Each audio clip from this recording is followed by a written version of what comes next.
Assalamu alaikum. My name is Farooq with another program with Hamza Abbasi. Hamza, assalamu alaikum. Walaikum assalam, Ali bhai. Hope aap theek thaak honge. Hamza, we are very lucky that we are using this forum that is really newly designed, and Ustad Ghamidi Sahab has done few shows over here. Yes, and you gotta love his aesthetics, the way he's chosen the word, and you have to love Farhan bhai's and Hassan bhai's effort.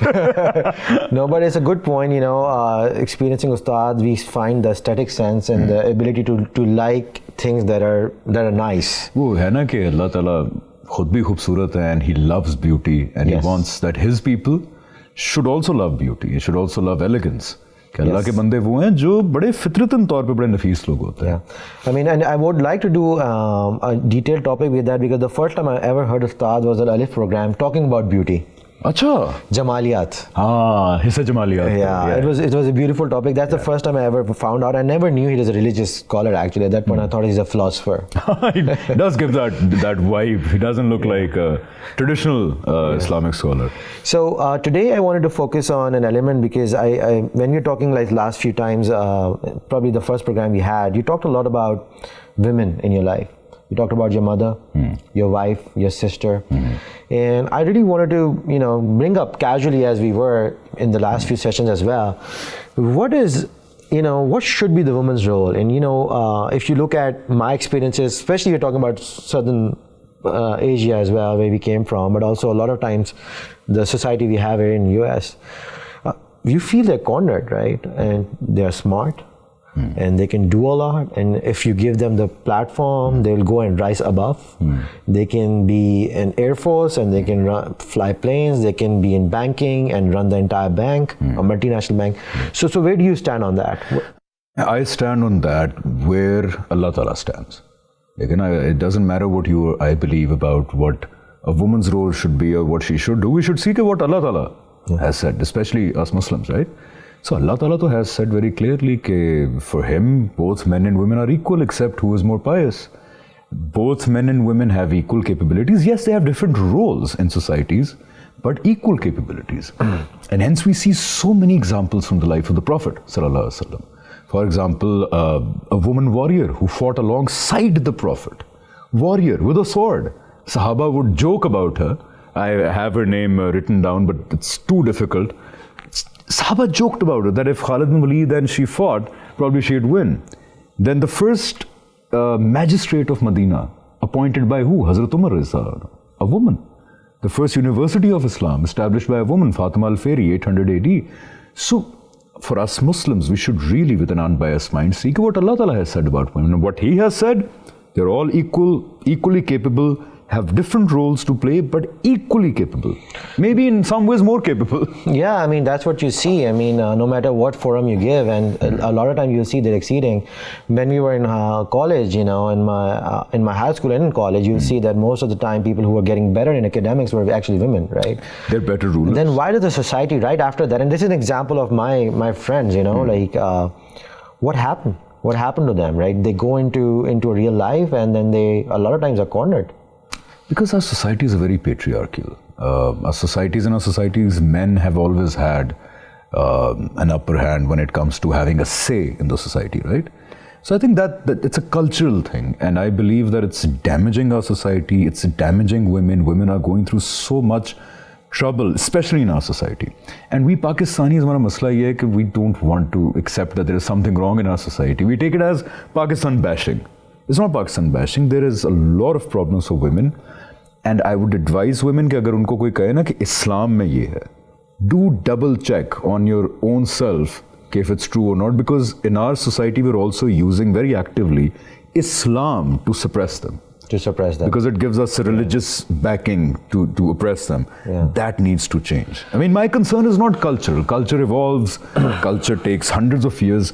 My problem comes when Islam is brought onto the table. The whole argument is about Islam, and again, you know, you talk about when you're raising a daughter, when you marry and have a wife, or you have a mother. Sometimes the treatment for mothers is much better in the cultural standpoint also. I'm talking about the society in Pakistan, but in general, it's all about, you know, okay, yaar, mujhe chai leke aa do.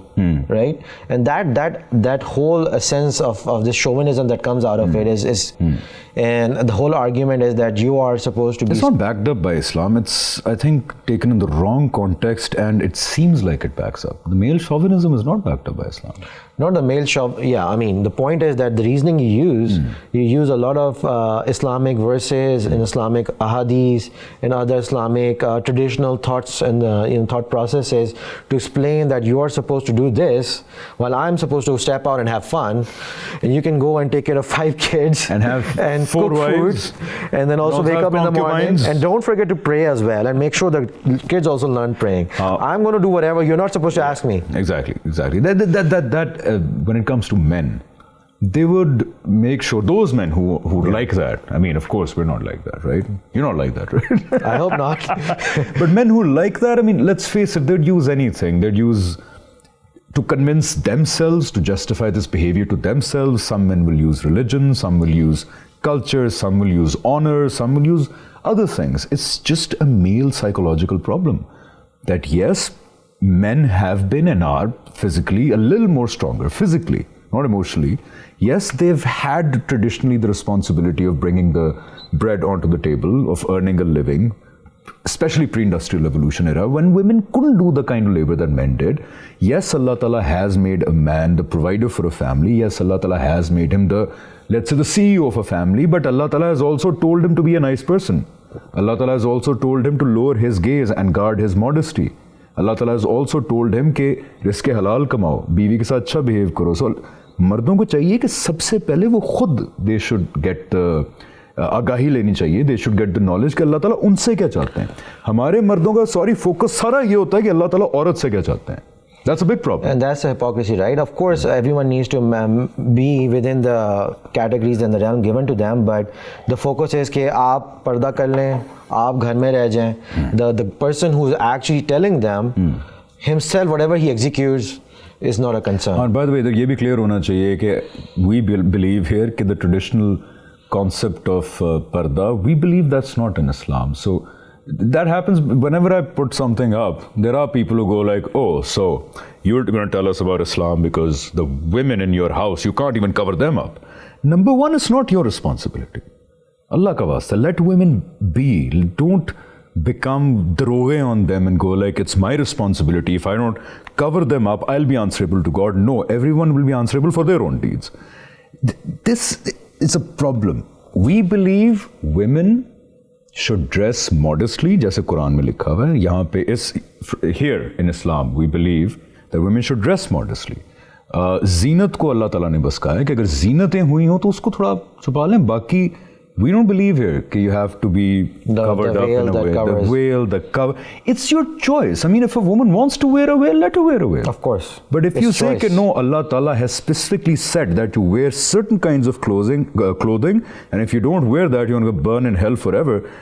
That's not true. And also culturally, some societies are better off because the way the culture is that they wear and wear the veil and look at the tribal regions probably, but it's not something that you have to based on. It's culture. It's culture. When it comes to Allah Ta'ala, we have to see that Allah Ta'ala ne apne deen mein kya kaha, right? Yeah. And by the way, for everyone who's watching, this is obviously Hamza and I talking, and this is how we perceive. We are not scholars. Just want to make sure that people take it as if how we are trying to understand and bring the taboos. Yeah, and I hope people also realize that within Islam there are voices who are different than the mainstream voices. So within Islam also you should go and check all of the voices. Yeah. वो एक नहीं होती कि एक ही को पकड़ लिया आपने और उसको follow कर. No, you mentioned, and I think there's some controversial topics. I don't want to go into that level of detail, but I want to focus on basically us talking about together how to give space to women. To women? Right. एक तो it's very tragic that we have to give space to women. Very tragic that men have to give space to women. But that's how the society is. It's very tragic. Very tragic. So let's talk about what could be the few things in which men think about it. And they think about that maybe this is something I can do because the other person is also a human being, and not only just a human being but also equal to us. Yeah, I would just say that for all those who say we are Muslims and they're men, just go and look at the life of the Prophet Sallallahu Alaihi Wasallam. Just go and look at the Quran and go look at what you need to do as a man, as a husband, as a father, as a brother. you need to educate yourself first. You need to be a better husband, a better father. You will be answerable for yourself on the day of judgment. When it comes to your daughters, your mother, your sister, your wife, whatever you believe about how women should be, whatever, it could be anything that you believe. You could be a man who believes that a woman should be covered up and locked up in her room all the time. Be that man. Fine, it's your world. But you cannot enforce. You can't force your women to act or behave or dress in a certain way.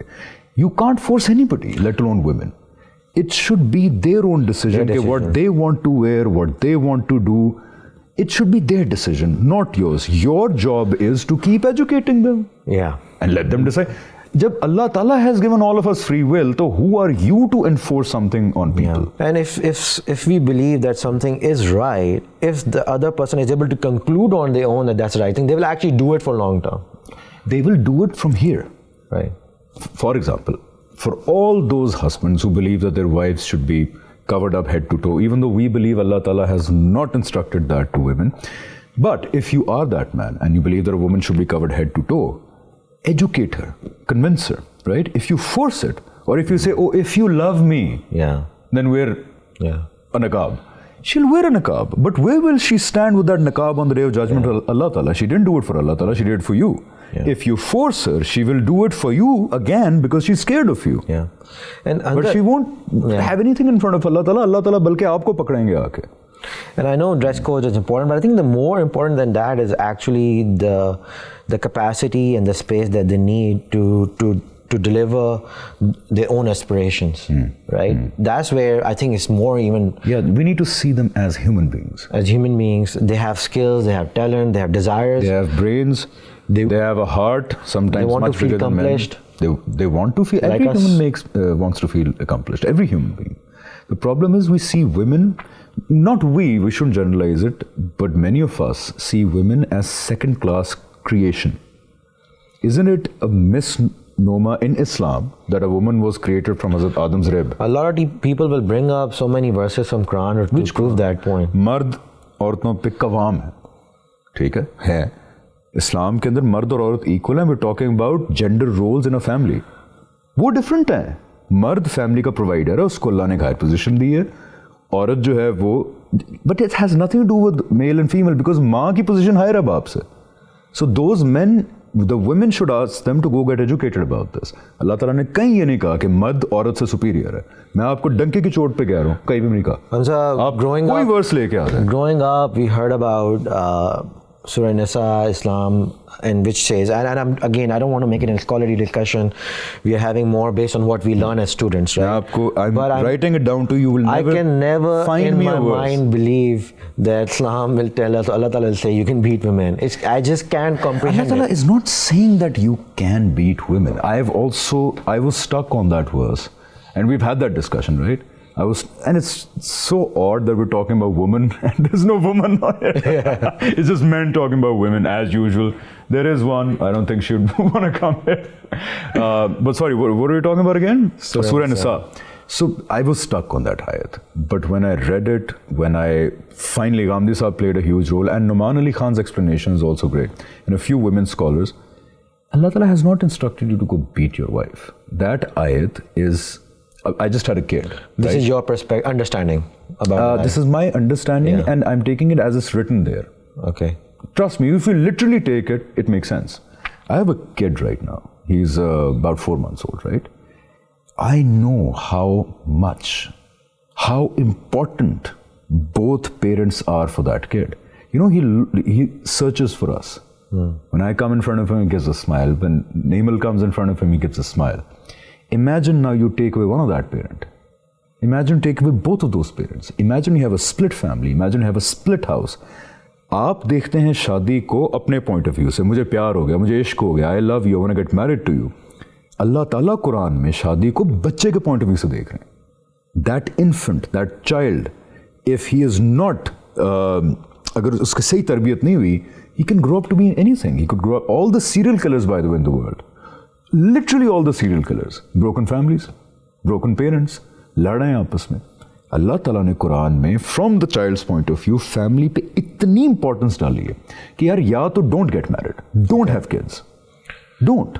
But once you take that step and that kid is in this world, Allah Ta'ala कहते हैं ये तरीका मैंने इख्तियार किया बच्चे को दुनिया में भेजने का. So what I'm understanding so far, and you can explain further, is that you think the institution of family is extremely important, and that's how. It is so vitally important for that new human being यार जो दुनिया में लेके आए. Especially if you're bringing kids to the world. And Allah Ta'ala is saying. And then everyone has their own roles to play. Yes, their own roles to play. The man and the woman, remember, equal. Husband and wife में फर्क है. Man और woman नहीं है. The same woman, remember, as a mother, she has an upper hand. Yeah. तो gender roles इस family के institution में define किए हैं. No institution can run successfully without you determining roles. There has to be a CEO, there has to be a manager. Same is the case with family. That is why वो जो सूरह निसा की आयत 34 है, उसको गौर से पढ़ें. वो कहती है कि नशूज़ अगर हो जाए, it's rebellion. फैमिली है, बच्चे मौजूद हैं, हमारी सोसाइटी नहीं है. हो सकता है ये वाकया 90 चिट्टी में पेश आ जाए, हो सकता है ये वाकया इंटीरियर सिंध के उमरकोट में पेश आ जाए. क्या करेंगे? रेबेलियस हो गए, हस्बैंड को हस्बैंड मानने के लिए तैयार नहीं, बच्चों को बच्चा मानने के लिए तैयार नहीं. क्या कहा? अच्छा, ऊपर से चीट भी कर दिया. नशूज़ इज़ वेरी बिग थिंग. क्या कहा? समरी मैं ये कह रहा हूँ कि वो आयत ये है कि अगर ऐसे मौके पे जहाँ 2, 3, 4 महीने गुजर गए, बात करना छोड़ दी, बिस्तर में छोड़ दिया, अकेले हो गए, सब कुछ टूटने लगा, उस मौके पे अगर हाथ उठ गया, for the sake of the institution, to save that institution, अगर हाथ उठ गया, अल्लाह ताला कहते हैं मैं माफ कर दूंगा. ये बेसिकली वो आयत मेरे लिए है. That's how you क्योंकि apart from this specific condition, you hit your wife, you hit your daughter, you hit people, Allah Ta'ala क़यामत दिन पूछेंगे आपसे खड़ा करके. So to simplify, I think Hamza, for the audience, again, this is your interpretation, and I think you took few names who, for people, we can also go and some few renowned scholars as well. Yep. The main point you're making is that you don't take it for granted. It's not something you can execute just for the whip of it because it says in Quran. It's not that. There's a whole background behind it. It takes an institution. It takes a nature. It's a very big thing. You should ponder over those words. So by the whip of it, please don't. Yeah, and you're not allowed. You're not allowed to hit women. Not at all. No. All right. So Hamza, we as students, we are just trying to perceive how we think about it. But I think for me, it was a very critical topic, and I hope we did justice with it. No, we can't do justice with it in like 5 minutes, obviously. But I would highly recommend that you go and check out Javed and Ghamidi Saab's video on it. And there is also a video of Numan Ali Khan. It's called something where he's talking very casually over coffee. उसके कोई नाम है. That's messed up. It's called That's Messed Up. And these are people who have actually studied and read and then come up with a perspective. So I'd highly recommend go on YouTube, type That's Messed Up Numan Ali Khan. Quran 434 ayat या wife के ऊपर तो आ जाएगा. He's explained it very well. Very good. So let's just wrap up the session. I just want to again talk about, because we mentioned a few times about space. So let's give some message to the audience who are watching, when they look at women as a daughter, as a wife, as a mother, how should they go back after listening to this and think about so that they can execute in that space? You just said that, how they look at their women as their wives, as their mothers, as their sisters. My only request is look at them as human beings. First, equal human beings like you. First, a woman is an equal human being in the sight of Allah Ta'ala. And then she is your mother or sister or daughter or whoever. So just treat her, respect her, just like you would do any other human being. Very good. Hamza, thank you. Thank you so much, anyway. Always a pleasure. And guys, we'll come back with more topics. Hamza is here until he's in Dallas. We'll record a few more, and once he's gone, we'll do few Zoom. Inshallah. Right? Inshallah. Inshallah. Thank you, everyone. Okay, Allah Hafiz.